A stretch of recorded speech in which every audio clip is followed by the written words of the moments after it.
Welcome back to another sophisticated Saturday. We're not wasting any time because today I had my brother and sister-in-law in town and they're twin boys, and I wanted to make them breakfast before they hit the road and drove back home.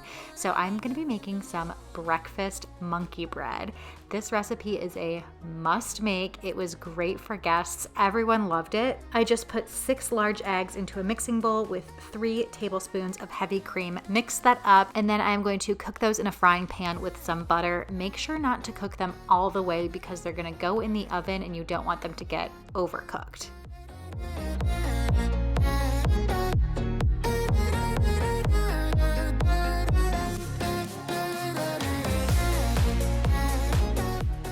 I'm adding in salt and pepper and chopped chives, and then we are going to be using refrigerated biscuit dough. This is so easy but so delicious. You need 2 containers. I'm popping them open, getting them all out, and then you're going to cut all of the biscuits into quarters. I just cut them while they were still stacked, and then I'm going to peel them apart and start rolling them into balls.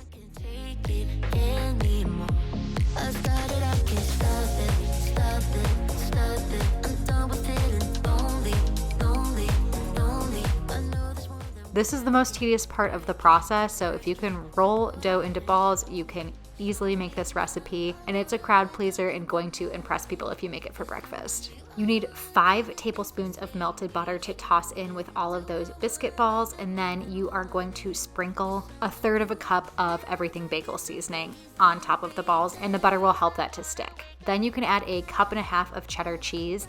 The recipe does also call for bacon, which I opted to omit, mostly because I forgot to thaw it out the night before. It was great without the bacon, but you could easily add in half a pound of pre-cooked and crumbled bacon.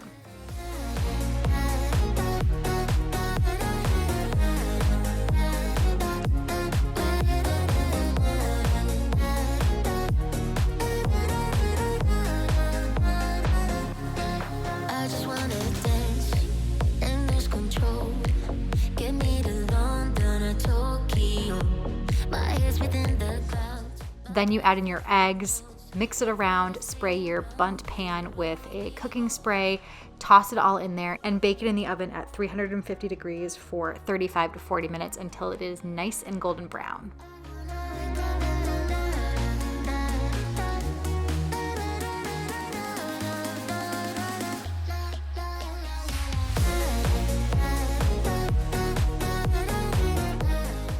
While that cooked, I was going to make a fruit salad as well, have it be not such a heavy breakfast because it is kind of heavier with all of that dough.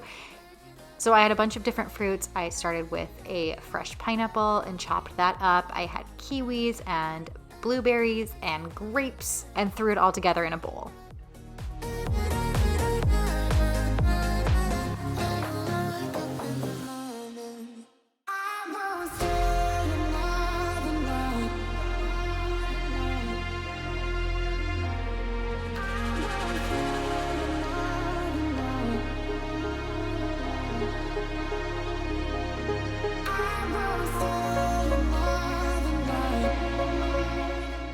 So my brother and sister-in-law have twin boys and they are 18 months. Owen is a year old. So I am trying to cut the fruit in a way that will work for the kids as well. Since almost 50% of the people having breakfast are small children, might as well make it something that they can eat too.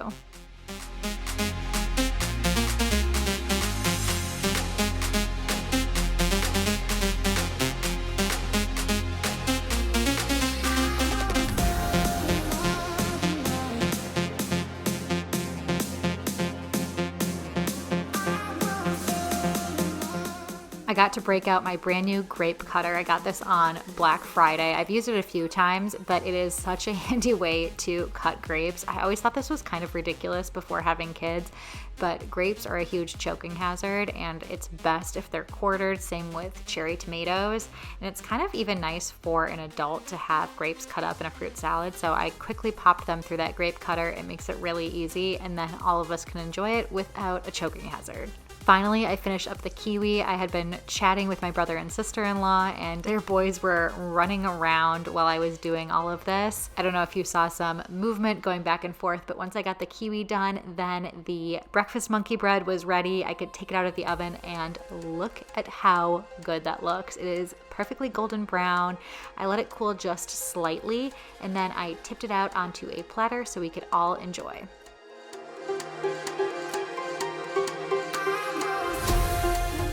After breakfast, we hung out for a little bit. My brother and sister-in-law packed up. I relaxed for a little bit, and then it was time to get to cleaning. Whenever we have guests stay, I make sure to clean the bedding and the towels, clean all of the guest room. So I wanted to get those sheets and towels in the wash as soon as possible.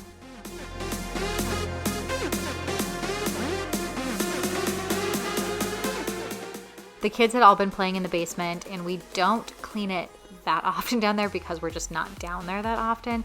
So this was a good opportunity after having a bunch of little ones and some snacks around the house that we don't usually have to give all of the floors in the basement a good vacuum.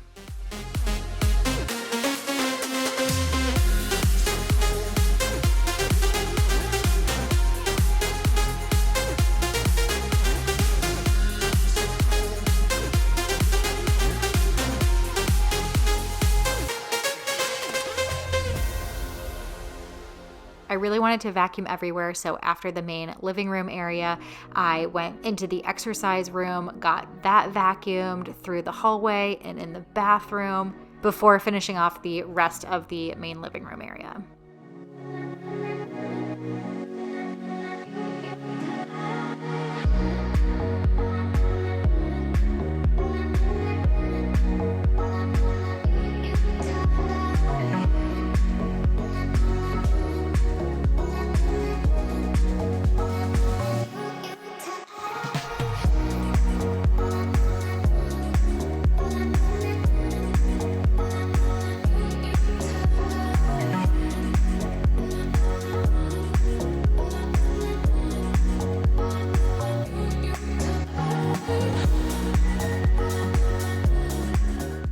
Something that most definitely does not get cleaned often because we don't use it often is the table down here. I've mentioned before that I think we want to get rid of this and try and sell it if possible. Let me know in the comments below if you've had luck with Facebook Marketplace. I've never sold anything there, but I've had friends who have sold things there and had a lot of success. We bought our treadmill off Facebook Marketplace, so I'm thinking that's what I'm gonna try. Usually the large mirrors here on this unit from IKEA, I don't clean because Owen gets them all slobbery and I just kind of let it happen, especially because it's in the basement, people don't see it. But again, instead of just one kid's fingers, and more accurately probably mouth being on this mirror, there were 3 kids, so it's as good of time as any to wipe this thing down.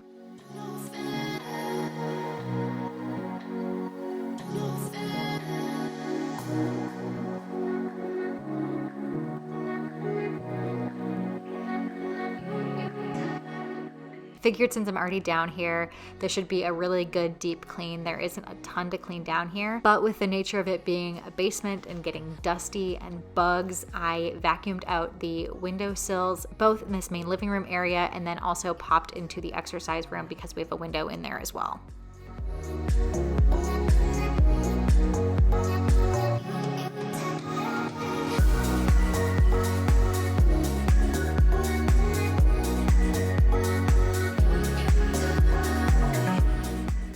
After all of that cleaning, the sheets were done so I could make the bed in the guest room and get it ready for the next time that we have guests.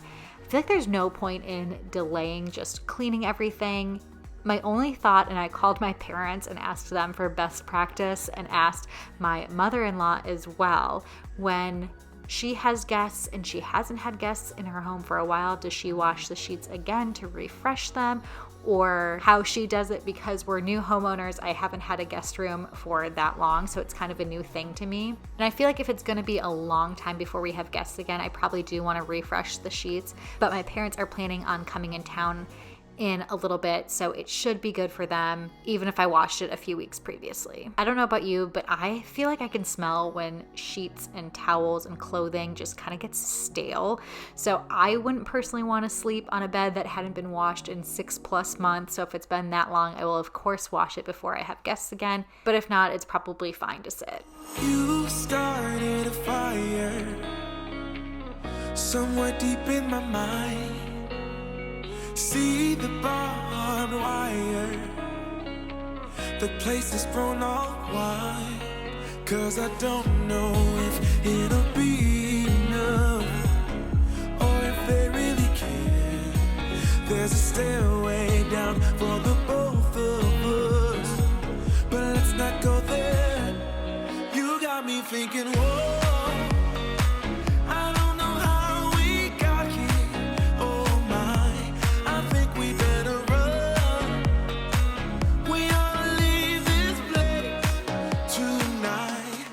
Our laundry room looks like a little bit of a disaster. I cleaned out the lint trap and putting away my pump and bottle parts that were sitting on the drying rack there. And then I need to fold all of those clean microfiber cloths and rags because I had washed those as well today. Can't stay no longer in this town. Somehow in this small place, minds begin to shrink when everyone is too fake. I took a quick pause to get my diffuser started and then back to folding the rags. I have my microfiber cloths. These are the ones that I developed and sell on my website, on my sophisticated shop. The gray ones are the ones we use as our kitchen towels. I got those off Amazon, and then I still have a few random microfiber rags and cloths, the purple ones and the yellow ones that I use for dirtier jobs that I don't care about staining. I think we better run.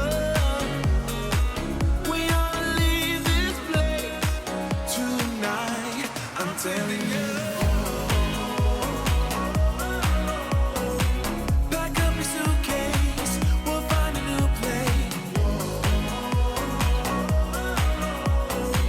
We'll cross the border, can't stay no longer in this town. I don't wanna waste no time, feel it coming now, it's a sign.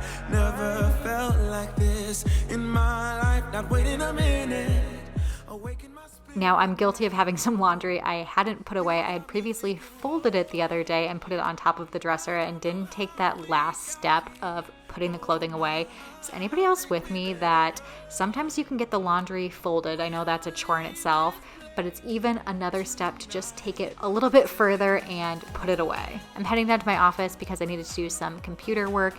You'll see I have my drinks with me, my phone, my iPad, so I can watch my favorite show while I get some stuff done. Usually I use a little bit of time over the weekend to edit YouTube videos, check my email, and any other random tasks I have.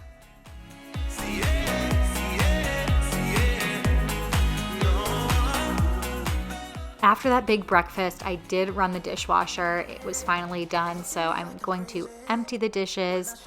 We didn't have any more cooking that I wanted to do today, which was nice. We had some other leftovers that we could have, and honestly, that breakfast monkey bread and fruit was really filling. Whenever I make a big brunch like that, we don't typically have lunch. I guess it's brunch, so that makes sense that we don't also have lunch, but that's kind of my preference on the weekends, is to have a really big breakfast and then maybe have a snack and then dinner. And the reason why we stay, we fly around like paper planes, we never know where we will fall. Nobody can see us, still they wanna tear us apart. There's something different about the way we are.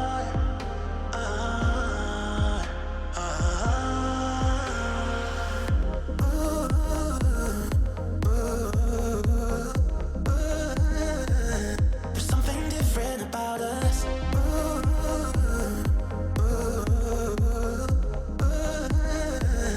There's something different about us.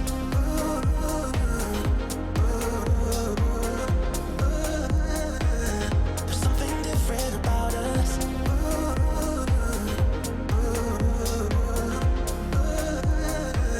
There's something different about us. Thanks for hanging out with me for another Sophisticated Saturday. Make sure to give this video a thumbs up, subscribe if you haven't already. There is a full playlist of Sophisticated Saturday videos if you are interested that I will link in the cards above right here as well as in the description box below. Check those out if you do like this style of video, and until next time, I will see you guys later.